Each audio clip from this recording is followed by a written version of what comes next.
Hello, dear students. In the series of lectures, we have been discussing various methods for fixation of the prints. Earlier, we had discussed in the previous lectures regarding steaming process, aging process, continuous steaming. So these topics are related to the same purpose, means fixation of prints. In the last lecture we had discussed about the continuous steaming method. Today we are going to discuss one more method of fixation of the print, which is you can say advanced version of the process. Means जो methods हमने पीछे पढ़े हैं, batch wise steaming, ageing, batch wise steaming and then continuous steaming, उन सभी में हमें बेहतर प्रोसेस प्रक्रिया मिली है, जिससे कि हमारा प्रिंटेड मटेरियल ज़्यादा मात्रा में और अच्छी क्वालिटी में फिक्सेशन उसका हम कर पाए। आज हम ऐसा ही एक और प्रोसेस पढ़ेंगे जिसमें कि हमें quality of the process is improved and conditions are improved. That process is superheated steaming. Superheated steaming क्या है बेसिकली, इसका क्या प्रिंसिपल है, और ये सब आज हम डिस्कस करेंगे। तो जैसा कि आप नोट्स में देख रहे हैं, use of superheated steam or high temperature steam at atmospheric pressure. This was introduced by a company called ICI, Indian Chemical Industries. क्या होता है इस प्रोसेस में? In this process, the steam is unsaturated, whereas steam at the same temperature but under pressure. In a pressure steamer will be superheated. So superheating करने का क्या मतलब है कि हमें we can heat the temperatures up to 220 degrees centigrade can be achieved with the superheated steam. One of the basic advantages of the system is that since the steamer is at atmospheric pressure, no pressure seals are required in this process, and entry of the cloth and exit of the cloth is very easy. So क्या है basically ये superheated steaming? जैसे कि हमने पिछले methods में पढ़ा कि हमें अगर हाई टेम्परेचर लेना है, प्रिंट जो बनाया हमने, मान लो पॉलिएस्टर पे हमने प्रिंट बनाया, हाई टेम्परेचर चाहिए तो हाई टेम्परेचर के लिए हमें क्या करना पड़ता था? एक क्लोज्ड वेसल लेना पड़ता था, सील्ड चैम्बर लेना पड़ता था, जिसमें कि हाई प्रेशर जनरेट होगा। Only then we could achieve high temperatures. But in this system we are able to achieve higher temperatures at atmospheric pressure. तो ये बेसिक अंतर ये है कि जिस चैम्बर में हम स्टीमिंग करेंगे मटेरियल का, उस चैम्बर का प्रेशर जो है वो ज़्यादा नहीं बढ़ेगा। That will B at atmospheric pressure. Open steaming जैसे हम एजिंग करते हैं वैसे, लेकिन एजिंग के केस में हम 100 डिग्री से ज़्यादा का टेम्परेचर नहीं ले सकते। But super heated steaming method में हम 100 डिग्री से ज़्यादा टेम्परेचर भी ले पाएंगे, और हमारा जो वर्किंग कंडीशन होगा वो एक एजर की तरह होगा, that will be open to atmosphere. तो ये एक बहुत बड़ी अचीवमेंट थी जो कि कंपनी ने, ICI कंपनी ने लॉन्च की। तो this is called super heated steaming. और इसमें उन्होंने कुछ एक्सपेरिमेंट्स किए, मीन्स कि पॉलिएस्टर, पॉलीएमाइड और पॉलीएक्राइलिक मटेरियल, ट्राइएसिटेट फाइबर्स, ये सब सिंथेटिक मटेरियल्स हैं। इनके ऊपर जब हमने प्रिंट किया, व्हाट दे फाउंड कि अगर हम उसमें एक, जैसे सिंथेटिक मटेरियल्स को जब हम डाई या प्रिंट करते हैं तो उसमें हम एक कैरियर अगर यूज़ करते हैं तो हमारा ग्लास ट्रांजिशन टेम्परेचर डाउन आ जाता है और हमें फिक्सेशन की जो टेम्परेचर है वो कम चाहिए होता है। लेकिन यहाँ अगर उन्होंने पॉलिएस्टर कॉटन ब्लेंड को प्रिंट किया, पॉलिएस्टर के लिए डिस्पर्स डाई यूज़ किया और कॉटन के लिए रिएक्टिव डाई, तो उन्होंने यूरिया को पेस्ट में डाला, तो यूरिया को यूज़ करने से ज़्यादा सॉल्युबिलिटी मिली हमें और हमारे जो प्रिंट्स थे those could be steamed in this superheated steaming chambers, and that we got very good quality prints. तो वहाँ पर हमें ये एक सुविधा ज़्यादा मिली, क्या कि हम हाई टेम्परेचर को अचीव कर सकते हैं, हाई टेम्परेचर स्टीमिंग कर सकते हैं at atmospheric pressure.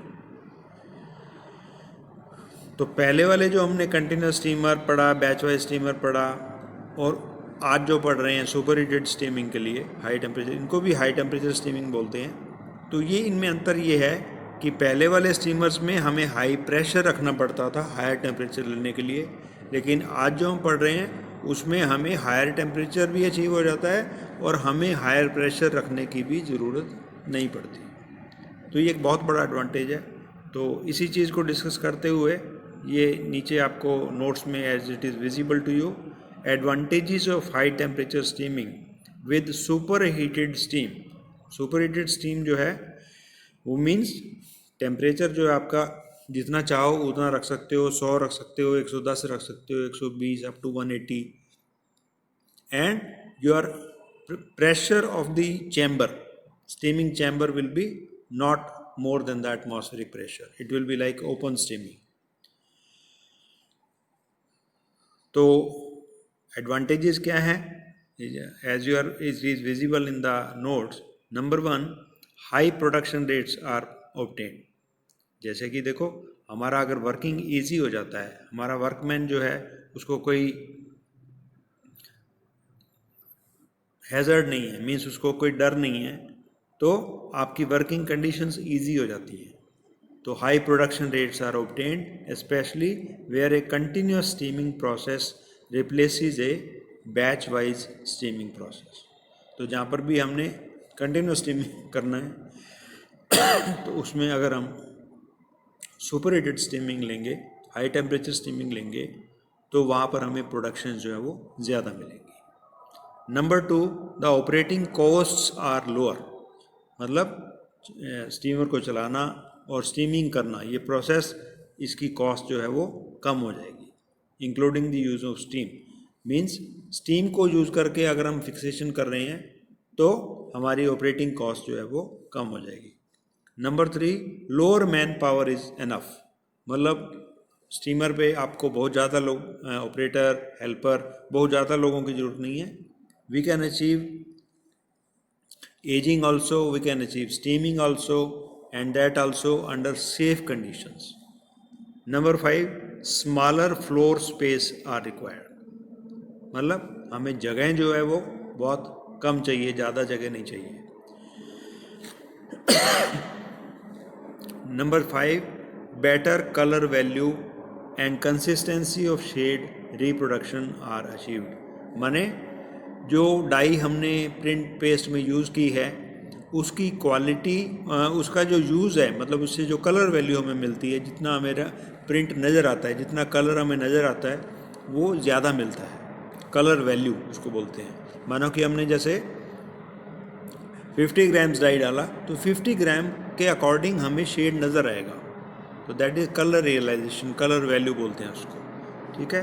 And consistency मतलब आपका जो शेड होगा वो यूनिफॉर्म, ठीक है। एंड रिप्रोडक्शन इज अचीव्ड, मतलब आपने एक रेसिपी बना लिया, आपने एक रेसिपी नोट कर लिया, दोबारा जब करेंगे तो सुपर हीटेड स्टीमिंग अगर हमने किया है तो दोबारा फिर हमें हूबहू रिज़ल्ट मिलेगा, बिल्कुल सिमिलर सेम रिज़ल्ट हमें उसमें मिलेगा। Number 6, reactive dyes can be fixed by a single phase process and the fabric does not require a passage through an alkali bath prior to steaming as in flash aging. तो flash ageing जो होता था, थोड़ी देर steaming में रखा, उसके बाद हम उसको एल्कली में पास करते थे फॉर फिक्सेशन. जहाँ पर पॉलिएस्टर कॉटन का ब्लेंड प्रिंट करना है तो उस केस में हमें पहले पॉलिएस्टर को फिक्स करते थे थर्मो फिक्सेशन से और बाद में उसको थोड़ी देर स्टीमिंग करवा करके फिर उसको एल्कली में से पास करते थे. That is called flash ageing. लेकिन ये सुपर हीटेड स्टीमिंग का प्रोसेस होने के बाद we are able to fix by single phase. दोनों फाइबर्स के ऊपर, पॉलिएस्टर और कॉटन दोनों फाइबर्स के ऊपर दोनों तरह की डाई एक ही बार में फिक्स हो जाएगी. तो this was about the super heated steaming. Okay, तो ये कुछ एडवांटेजेस हैं सुपर हीटेड स्टीमिंग की. अब हम डिस्कस करेंगे प्रिंसिपल, मीन्स इसका जो प्रिंसिपल है, basically principle of super heated steaming, high temperature steaming भी बोलते हैं इसको. Principle of super heated steaming क्या है कि इसमें जैसे आपको डायग्राम में नज़र आ रहा है, principle of high temperature steaming is illustrated in the picture. The laboratory steamer developed by ICI. This figure 26 जो आप देख रहे हैं उसमें आपको नज़र आ रहा है, ये आपको पिक्चर में नज़र आ रहा है कि ये डबल जैकेटेड एक जैकेट बन गई. बाहर एक जैकेट A है और इनसाइड जो है आपको जैकेट B नज़र आ रही है. ये दोनों जैकेट्स जो हैं आपस में मीन्स एक रेक्टेंगुलर आपकी शेल बन जाएगा, एक बाहर के लिए एक अंदर के लिए. और इन दोनों के बीच में से आप देख रहे हो क्लॉथ जो है एंटर हो रहा है और फिर ऊपर से रोल से होकर के नीचे आ रहा है. ठीक है, तो इसकी कंस्ट्रक्शन एंड वर्किंग मैं आपको बता रहा हूँ जैसे आपको नोट्स में नज़र आ रहा है. This is possible. This consist of A double jacketed cylindrical vessel. Double jacketed मतलब एक बार A जैकेट एंड अंदर वाली B जैकेट. ठीक है, ओपन एट द बॉटम. ठीक है, बॉटम एंड पे ओपन है, देखो जहाँ से क्लॉथ आपका जा रहा है और वापस भी आ रहा है. This is fitted with a suitable mouth piece for the entry and exit of the cloth. मतलब फैब्रिक को अंदर जाने के लिए और बाहर आने के लिए इसमें प्रॉपर एक स्पेस दिया हुआ है. Outer chamber A and the rectangular heating vessel B. अंदर वाला जो हीटिंग के लिए है और बाहर वाला जैकेट A. ये दोनों में क्या होता है, these are connected to a high pressure steam. इन दोनों में जैकेट्स में हाई प्रेशर स्टीम हम इंजेक्ट करते हैं. द इनर चैम्बर C से, चैम्बर मीन्स जो खाली जगह है उनमें भी दिख रहा है वो चैम्बर C है, where the actual steaming of the printed fabric takes place. तो सुपर हीटेड स्टीमिंग में ये स्ट्रक्चर रहता है, आपको जो डायग्राम में दिख रहा है. This is the principle. ये आपको प्रिंसिपल समझा रहे हैं. एक इनर चैम्बर है, outer jacket A, inner jacket B, उन दोनों के बीच में चैम्बर है जहाँ से स्टीम आपकी पास होती है. Where the actual steaming of the printed fabric takes place is also connected to high temperature steam supply. तो इसमें हम नीचे से एक पाइप देते हैं जो आपको लेफ्ट साइड से नज़र आ रही है, उसके ऊपर एक प्रेशर गेज लगा हुआ है, यहाँ से हम स्टीम इंजेक्ट करते हैं. ये एरो बना हुआ है आपका लेफ्ट साइड में.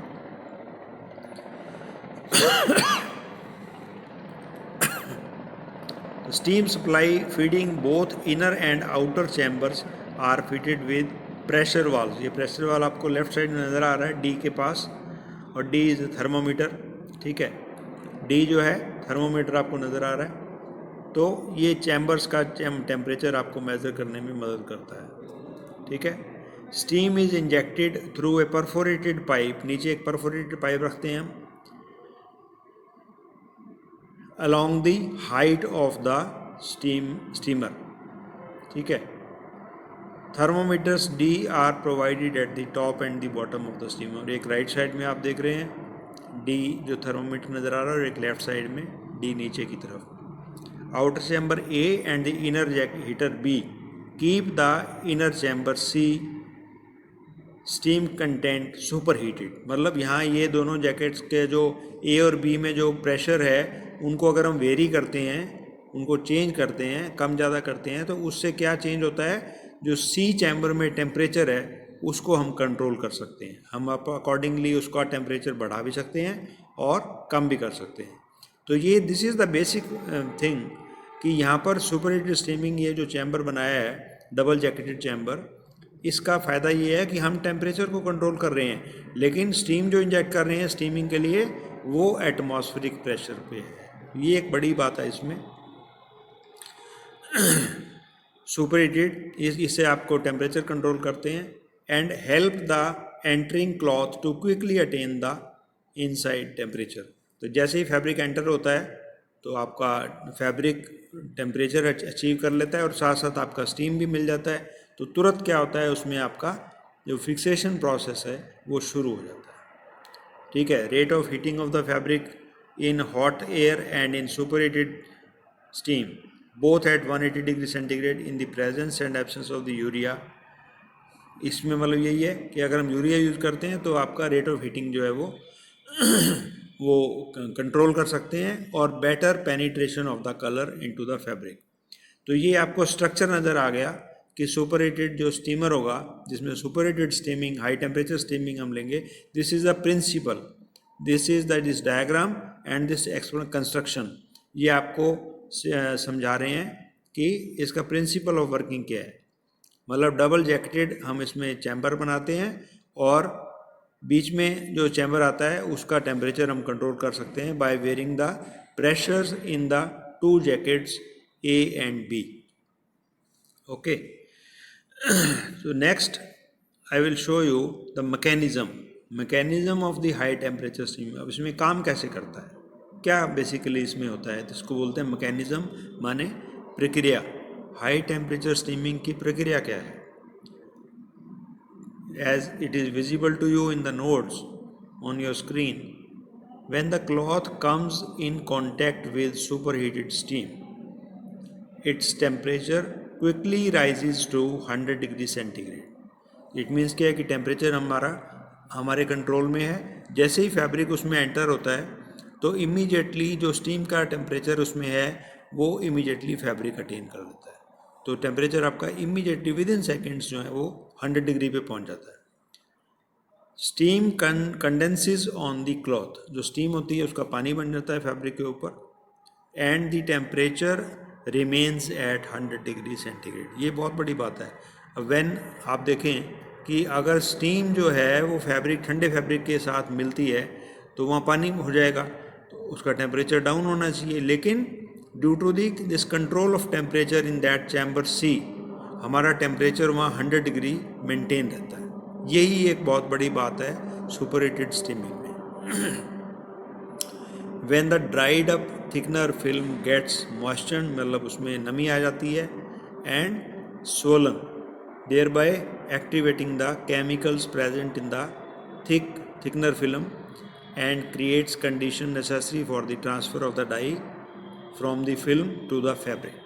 तो हमारा जो थिकनर फिल्म है वो अकॉर्डिंगली उसमें जो आपको नमी मिल गया, टेम्परेचर मिल गया, तो वो जो मिक्सचर है उसमें जो डाई प्रेजेंट है उसको कंडीशंस पूरी हो गई उसकी।